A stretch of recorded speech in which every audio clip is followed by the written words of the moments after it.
Silahkan tekan tombol subscribe dan lonceng bila sahabat suka dengan video ini, dan jangan lupa tekan like bila sahabat ingin mendapatkan video selanjutnya. Assalamualaikum warahmatullahi wabarakatuh. Terima kasih lun ucapkan terutama kepada my husband, anak-anak bunda dimanapun berada, Pak Kecil, Pak Lorong. Kalau tanpa dukungan awak dan mandum, saya tidak mungkin bisa memenangkan piala ini.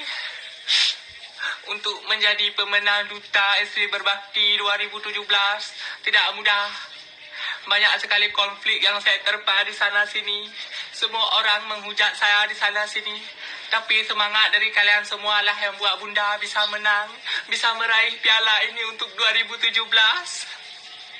Pesan bunda untuk semua isteri yang ada dimanapun berada, jadilah isteri yang soleha, patuh terhadap suami, dengar apa dibilang suami, bek tua nuruh anak-anak mit, bek gadoh necen kena kedeh bah.